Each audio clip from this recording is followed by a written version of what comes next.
فأنا ناصح لإخواني بالصدع بالحق تبيض وجوههم.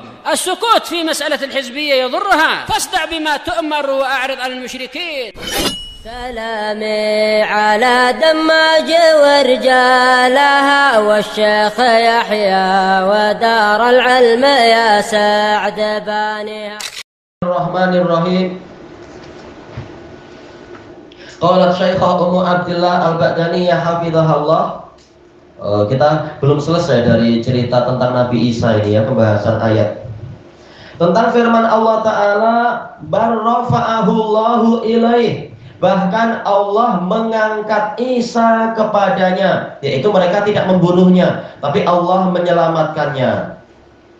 Baik. Disebutkan oleh Imam Ibnu Abdul Bar dalam At-Tamhid, ini salah satu dalil bahwasanya Allah Ta'ala itu di atas. Kenapa? Allah mengangkat, rafa itu adalah dari bawah ke atas. Allah mengangkat Isa kepadanya, berarti memang Allah Ta'ala bukan di dekat Isa ketika Isa masih di bumi. Allah di atas. Nah, sekarang Allah mengangkat Isa kepadanya, kepada Allah. Berarti Allah memang bukan di bumi. Allah bukan di mana-mana, tapi cuma satu saja, yaitu di atas. Tak boleh dikatakan di banyak arah, di mana-mana. Cukup satu saja, di atas. Baik. Dan bahkan sisa fitrah ini masih ada pada orang-orang Nasara, yaitu kenaikan Isa Al-Masih, Paskah itu, menurut sebagian mereka. Intinya Nabi Isa naik, berarti Isa memang bukan di bumi, tapi dia dinaikkan ke atas. Berarti apa? Tuhan Bapa memang di atas, Tuhan Anak dibawa naik ke Tuhan Bapa. Paling tidak masih ada sisa fitrah bahwasanya Allah Ta'ala itu di atas.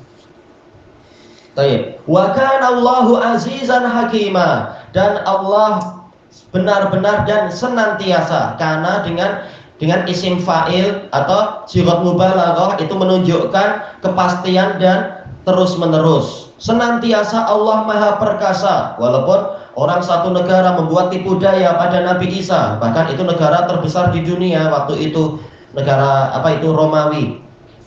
Yahudi dibantu Romawi untuk membunuh nabinya Yahudi sendiri. Ternyata Allah menyelamatkan Nabi Isa. Allah Maha Perkasa, mereka tak mampu apa-apa. Hakimah, dia meletakkan segalanya tepat pada tempatnya. Nabi Isa diselamatkan dalam keadaan beliau dizalimi selama ini sampai bersembunyi di suatu rumah. Nah, nanti suatu saat akan ada tiba waktunya untuk Nabi Isa membalikkan keadaan di akhir zaman nanti. Yahudi dihancurkan, demikian pula orang Nasara yang berbuat syirik pada Allah juga akan dihancurkan. Baik. Wa in min ahlil kitabi illa la yu'minanna bih. Innya di sini in nafiyah, yaitu maknanya wa ma min ahlil kitab, tidak ada satu ahlil kitab pun kecuali dia pasti akan beriman kepada Isa qabla mautih, sebelum matinya Isa. Ini para ulama khilaf, mautihi itu kembali ke ahli kitab ataukah kembalinya ke Isa. Sebagian ulama mengatakan ini kembalinya ke masing-masing ahli kitab. Berarti maknanya tidak ada satu ahli kitab pun, baik dia Yahudi ataupun Nasrani, kecuali dia pasti akan percaya kepada Isa sebelum matinya. Adapun tafsir yang kedua, ini tafsir dari Abi Hurairah dan sanadnya sahih, dan beliau menisbatkannya pada Rasulullah Shallallahu Alaihi Wasallam yang anak ingat itu. Sanadnya sahih, ada di Sahih Bukhari dan yang lainnya. Yaitu apa? Di sini kembali ke Isa. Tidak ada satu ahli kitab pun, baik dari kalangan Yahudi ataupun Nasrani, kecuali dia benar-benar akan percaya pada dakwahnya Isa, kepada Isa dan dakwahnya tentunya. Karena kalau percaya pada seorang nabi tapi tak mau percaya pada dakwahnya, nggak ada gunanya. Masih mengingkari nabi itu berarti. Karena nabi tidak datang membawa raga saja, membawa badan, tapi membawa dakwah. Sebelum matinya Isa. Baik, kemudian dijelaskan oleh Abi Hurairah radhiyallahu an, menukilkan dari Rasulullah, yaitu sebelum hari kiamat Nabi Isa akan turun ke dunia dan beliau berdakwah dan beliau berperang sampai, dan banyak sekali ahli kitab yang mati diperangi oleh beliau, barulah kemudian mereka percaya. bahwasanya ternyata dakwahnya Isa itulah yang benar, yaitu dakwah kepada tauhid, bukan dakwah kepada Nasraniyah. Buktinya apa? Mereka akan lihat langsung nanti bagaimana Nabi Isa menghancurkan salib dan membunuh khinzir, dan bahkan membunuh Tuhannya orang Yahudi, Tuhan yang mereka banggakan, yaitu Dajjal yang mereka nantikan, yang dikatakan mata satu, padahal apa? Dajjal mata dua, tapi yang satu buta, yang satu buram. Dan juga memerangi Nasraniyah, memerangi dan membunuh orang Nasara dengan nafas beliau, semuanya mati sejauh mata memandang. Barulah mereka semua percaya, oh ternyata yang Allah tolong dengan mukjizat ternyata adalah Isa yang menegakkan syariat Muhammad, sebagaimana dalam Sahih Muslim. Nabi Isa nanti turun membawa syariat Muhammad. Barulah mereka percaya, oh selama ini kita keliru, kita ditipu oleh yang masih hidup tentunya, yang sudah mati kafir salah sendiri. Tapi yang sisa-sisa yang masih hidup, maka apa? Mereka baru sadar, oh ternyata Isa yang benar ajarannya adalah tidak seperti yang selama ini kita ketahui, bahwasanya dia tuh sudah mati, dan dia matinya karena demi menebus dosa-dosa kita. Kita ditipu oleh para pendeta kita selama ribuan tahun. Nah, nanti mereka baru akan percaya ternyata Isa memang mendakwahkan agama Ahmad seperti yang dia ceritakan di dalam kitab suci yang asli, yang masih ada di dalam dengan bahasa Suryaniyah itu, memanggilnya dengan Yaroklit, yaitu namanya Ahmad. Buktinya sekarang dia membunuhi kita, tidak mengikuti kita, bahkan tidak mau dirinya disembah, tidak mau salib-salib disembah, bahkan dia mendakwahkan agama Muhammad. Nah, baru mereka beriman kepada Isa yang masih hidup tentunya, yang sudah mati ya tak sempat beriman. Qabla mautih, sebelum matinya Isa. Nah, nanti setelah 8 tahun masa kedamaian di seluruh dunia, kaum muslimin, itu yang Islam ya Islam, yang kafir masuk Islam. Nah, setelah itu barulah kemudian Nabi Isa meninggal dunia. Ini setelah apa? Ya'juj dan Ma'juj dibinasakan tentunya. Nah, 8 tahun kemudian kaum muslimin, selama 8 tahun kemudian kaum muslimin senantiasa berada dalam kegembiraan, ketentraman dan seterusnya. Setelah itu Nabi Isa meninggal dunia. Baik. Setelah itu jarak antara Nabi Isa sampai bertiupnya angin yang mewafatkan seluruh mukminin, jaraknya berapa tahun? Belum diketahui dalil yang sahih tentang ini. Wallahu a'lam. Intinya ayat ini bicara tentang turunnya Nabi Isa menjelang hari kiamat. Makanya ini hikmah Allah Ta'ala. Wa kana Allahu azizan hakimah. Allah maha perkasa lagi maha penuh hikmah. Dia dulu yang mengangkat Isa dengan keperkasaannya, nanti menjelang hari kiamat dengan keperkasaannya pula dia menurunkan Isa agar timbangan menjadi hakim, timbangan menjadi setara, menjadi adil. Dulu Nabi Isa diserang dan dikejar-kejar. Nah, nanti menjelang hari kiamat Nabi Isa dengan membantu Imam Mahdi memimpin kaum muslimin mengejar-ngejar orang-orang ahli kitab sampai mereka sembunyi di balik batu, sembunyi di balik rumah, sembunyi di balik pepohonan, dan semuanya mengatakan ini di belakang saya ada orang Yahudi, bunuhlah dia. Dan bukan mustahil juga apa? Orang Nasara, bunuhlah dia. Karena nanti Nasara juga dibunuh oleh Nabi Isa dengan nafas beliau sejauh mata memandang. Nah, muslimin yang lain membunuh dengan senjata-senjata mereka. Baik, nah dengan inilah terbentuk hikmah yang sempurna, ada keadilan. Baik. Wa yaumal qiyamati yakunu alaihim syahida, dan nanti di hari kiamat Isa akan menjadi saksi terhadap mereka. Bagaimana menjadi saksi itu? Yaitu ketika beliau berdakwah, beliau jadi saksi apa yang dilakukan oleh kaumnya terhadap beliau. Sebagian beriman, tapi mayoritasnya justru mengingkari beliau, bahkan membuat tipu daya beliau, berusaha membunuh beliau. Nah, nanti menjelang hari kiamat, beliau lagi-lagi menjadi saksi terhadap umat-umat itu. Siapa yang membela dan menolong beliau, dan siapa yang justru mengingkari beliau ketika beliau datang pada kali yang kedua itu. Ternyata yang beriman pada beliau adalah pengikut Muhammad Sallallahu Alaihi Wasallam. Yang memerangi beliau justru orang Yahudi dan Nasrani yang selama ini sudah memesong. Nah, beliau akan jadi saksi nanti di hari kiamat. Adapun jarak antara selang waktu antara diangkatnya beliau sampai beliau diturunkan, jelas Nabi Isa tidak menjadi saksi sebagaimana disebutkan di dalam akhir-akhir surat Al-Maidah itu. Ketika Allah Ta'ala berfirman, bertanya kepada Isa bin Maryam, apakah engkau memerintahkan umatmu untuk mereka menyembah engkau dan menyembah ibumu? Maka Nabi Isa mengatakan, Maha suci engkau ya Allah, tidak layak sama sekali saya mengucapkan sesuatu yang saya tidak punya ilmu tentangnya. Sampai mengatakan apa? Wa kuntu syahidan alaihim ma dumtu fihim. Saya menjadi saksi kepada mereka selama saya di tengah-tengah mereka. Falamma tawaffaitani kunta anta syahidan alaihim. Ketika engkau sudah mewafatkan saya, Nabi Isa mengalami wafat 2 kali. Wafat pertama maksudnya wafat di sini artinya adalah diambil tapi dalam keadaan masih hidup. Nah, ketika beliau diangkat ke langit, beliau tidak lagi menjadi saksi. Engkaulah ya Allah yang menjadi saksi. Demikian pula wafat yang kedua dalam artian kematian. Setelah beliau selesai dakwah menjelang hari kiamat itu, lalu beliau meninggal dunia, disolati kaum muslimin dan dimakamkan. Nah, setelah itu memang apa? Orang-orang kafir membesar lagi. Mungkin yang sembunyi di gunung-gunung di mana itu, tetap degil. Sudah ada mukjizat, tidak mau beriman. Nah, setelah itu memang mereka membesar lagi, semakin banyak lagi. Nah, Nabi Isa tidak lagi menjadi saksi terhadap orang-orang itu.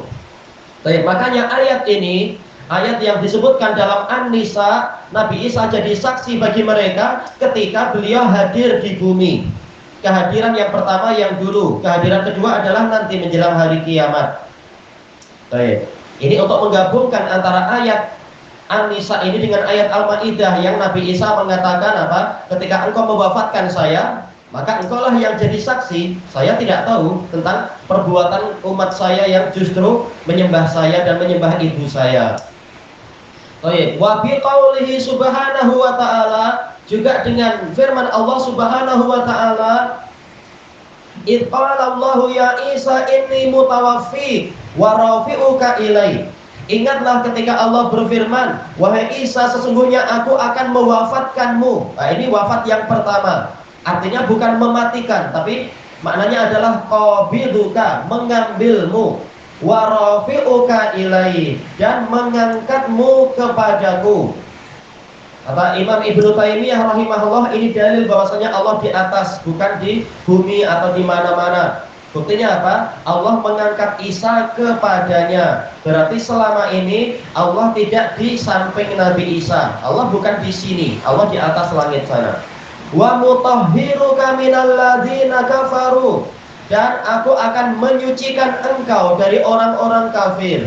Dengan hikmah Allah Ta'ala ada beberapa penafsiran. Di antara bentuk penyuciannya bagaimana? Yaitu Allah akan mengirimkan Nabi terakhir yang membersihkan Isa dari dakwaan-dakwaan yang buruk, dakwaan orang kafir dari kalangan Yahudi yang mengatakan Isa adalah anak zina. Nah, orang-orang Nasrani tidak mampu menegakkan hujjah, tidak mampu mengalahkan hujjahnya orang-orang Yahudi. Kenapa? Orang Nasrani jahil, kitab suci aja dirubah-rubah. Mereka tidak mampu menghadapi hujjah Yahudi yang memang lebih pandai ma'ruf. Maka nanti Nabi Muhammad SAW dengan Quran akan menyebutkan hakikat peristiwa yang tidak ada yang tahu ketika itu. Tentang apa? Bagaimana Maryam itu sampai hamil. Karena apa? Maryam ketika itu dia membuat hijab di antara dia dan kaumnya. Karena memang dia sudah diwakafkan oleh ibunya untuk apa? Muharrara, disucikan dibebaskan dari segala tugas. Tugas dia hanya satu, yaitu beribadah kepada Allah di Baitul Maqdis. Nah, dia sering membuat hijab sehingga orang tak tahu apa yang terjadi. Nah, Allah lah yang menyingkapkan peristiwa itu di dalam surat Maryam, bahwasanya ketika Maryam membuat hijab antara dia dan kaumnya, datanglah Jibril memberikan kabar gembira tentang Nabi yang sangat agung, yaitu Nabi Isa. Tidak ada seorang pun yang tahu. Cuma tahu-tahu apa? Setelah beberapa bulan, entah 9 bulan atau berapa, Maryam datang dalam keadaan yaitu Maryam datang dalam keadaan sudah membawa anak. Karena ketika dia sudah mau melahirkan, dia naik ke tempat yang tinggi, sangat jauh. Ma'ruf dalam cerita di dalam surat Maryam itu.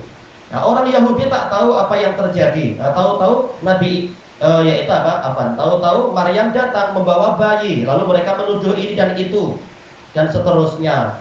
Maka Nabi Muhammad lah yang menyingkapkan apa yang terjadi, bahwasanya Maryam memang didatangi Jibril untuk meniupkan kepadanya ruh sebagai cabaran bagi Maryam dan cabaran bagi kaumnya. Maryam dicabar dengan kesabaran, dengan apa? Sampai menjadi tingkat siddiqah. Nah, kaumnya dicabar, apakah dengan yang seperti ini kalian akan beriman pada Nabi ini yang dia memang sejak kecil sudah diberi hikmah. Nabi Isa sejak bayi sudah bicara sebagai mukjizat. Dia bukan anak zina, tak ada anak zina yang mampu bicara ini dan itu. Nah, Nabi Isa sejak bayi sudah bicara, menyucikan ibunya dan juga mentauhidkan Allah dan seterusnya. Nah, inilah Nabi Muhammad SAW yang mendatangkan penyucian Nabi Isa. Inilah makna ayat wa mutahhiruka minal ladzina kafaru. Allah yang akan menyucikan engkau dari orang-orang kafir, yaitu dengan mendatangkan nabi yang terakhir, dengan membawa Quran yang menjelaskan hakikat tentang Isa dan ibunya. Makna yang lain adalah nanti menjelang hari kiamat Allah akan menurunkan Isa untuk membantah kelompok-kelompok yang sesat tadi. Di antaranya adalah kelompok Nasara yang mengatakan Isa itu adalah anak Tuhan dan dia memang dibunuh untuk membebaskan dosa kaumnya. Ternyata menjelang hari kiamat Isa justru membunuh kaumnya, orang-orang Nasara yang berbuat syirik, yang menyembah Isa, menyembah patung Bunda Maryam, patung Isa dan seterusnya. Maka Allah menyucikan Isa dengan apa? Menampakkan ternyata Isa yang sebenar tidak seperti itu. Dia tidak ridho untuk disembah. Dan juga apa? Menyucikan Isa dari tuduhan orang kafir Yahudi yang mengatakan kami berjaya membunuh Isa. Ternyata Isa masih hidup. Dia turun lagi ke bumi dan memerangi mereka. Dan ada beberapa penafsiran yang lain makna menyucikan engkau. Yang pasti Isa itu bukan yang mendirikan agama Kristen yang sekarang ini. Isa mendirikan agama Islam, menegakkan agama Islam. Wajailul ladzina tabauka fawqal ladzina kafaru. Dan aku akan menjadikan orang-orang yang mengikutimu akan ada di atas orang-orang kafir. Itu apa? Benar. Mengalahkan orang kafir ila yaumil qiyamah, sampai hari kiamat. Pelaksanaannya ada yang secara parsial juz'iyah, ada yang secara mutlak. Yang parsial itu adalah 300 tahun setelah diangkatnya Nabi Isa. Kalau ketika Nabi Isa diangkat ke langit, orang yang mereka terpecah menjadi banyak kelompok. Sebagaimana dijelaskan oleh Ibnul Qayyim dalam Hidayatul Hayara dan Ibnu Taimiyah di dalam Al-Jawabus Shahih. Kelompok mayoritasnya mengatakan Isa sudah mati dan dia anak Tuhan dan dia diangkat oleh Tuhan kepada dirinya, Tuhan Bapa setelah mati itu. Kelompok yang sangat minoriti, Anda sudah lupa nama-namanya, Nastoriyah atau yang satu lagi itu, mengatakan tak, dia adalah utusan Allah dan hamba Allah dan dia tidak mati dan dia diangkat ke langit. Kelompok ini diperangi oleh kelompok mayoriti. Kelompok mayoritas didukung oleh Yahudi. Yahudi didukung oleh orang-orang Romawi. Jadi memang kelompok ini betul-betul tertindas. Mereka dibunuh banyak sekali yang setia dengan agama yang benar. Mereka kalah. Cuma 300 tahun kemudian ketika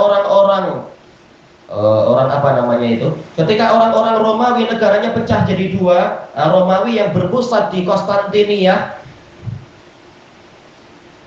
mereka dipimpin oleh siapa yang memimpin waktu itu? Konstantin, yang nantinya dia membuat kota Konstantinia yang sekarang ada di Turki itu.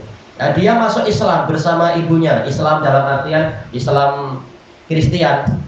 Tapi kemudian apa? Masalahnya dia dipesongkan oleh Paulus dan lain-lain yang dari orang Yahudi yang masuk agama Nasara untuk merusak. Lalu apa? Mereka mengagungkan salib, meyakini Isa itu anak Tuhan dan seterusnya. Baik. Nah, ini kemudian mereka menundukkan Yahudi, mereka mengalahkan orang Yahudi, membunuh orang Yahudi, sampai-sampai mereka orang-orang Nasara yang didukung oleh Romawi ini membuat peraturan di Syam, yaitu apa? Yang orang yang Yahudi akan dibunuh. Maka banyak orang Yahudi yang mereka pura-pura mereka adalah Nasrani. Maka kemudian apa? Dibuat peraturan baru. Semuanya diwajibkan makan khinzir. Kenapa? Karena Yahudi mengharamkan khinzir. Dan itu betul, memang wajib tidak makan khinzir, haram makan khinzir. Di sini Yahudi masih setia di situ. Masih setia dengan ajaran ini. Sementara orang Nasara memang biasa membuat bid'ah untuk memisahkan mana Yahudi dan mana Nasrani, maka dibuat peraturan semuanya wajib makan khinzir, makan babi. Nah, orang Nasrani suka aja makan khinzir, nggak masalah. Yaitu apa? Tuhan anak sudah mengorbankan diri, semua dosa sudah dihapus.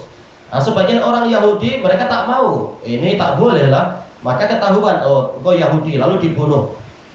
Maka betul-betul waktu itu Syam betul-betul dibersihkan dari Yahudi, kecuali Yahudi yang masih dipekerjakan sebagai hamba sahaya. Nah, inilah makna wajailul ladzina tabau fawqal ladzina kafaru.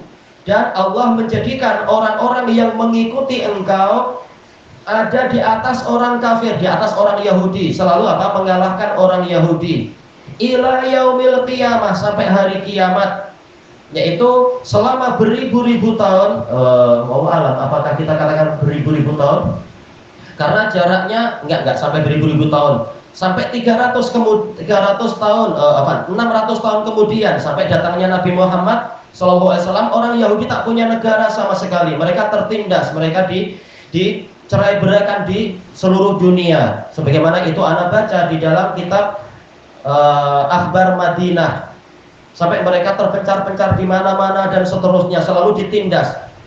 Bukan hanya orang Romawi yang menindas, orang Persia juga menindas, orang Kaledonia juga menindas, orang Kasdan juga menindas, karena mereka tahu Yahudi itu busuk.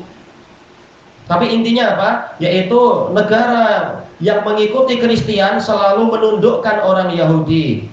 Sampai kemudian yang maklum yang terakhir ini yang tahun 1900 berapa itu, 40 sekian atau 60 sekian, yang terbentuk kesepakatan untuk apa? Yahudi terlalu kasihan, dia sudah dibunuh banyak-banyak dan dibunuh oleh Hitler sebanyak lebih dari 1 juta kalau betul, tak tahu. Lalu apa dikasihani? Ya sudah diletakkan di itu aja, di wilayah dekat Gaza dan seterusnya itu. Padahal itu adalah wilayah Turki Utsmani, tapi Turki sudah jadi the sick man, maklum dalam buku sejarah itu, kekuasaannya sudah sangat melemah.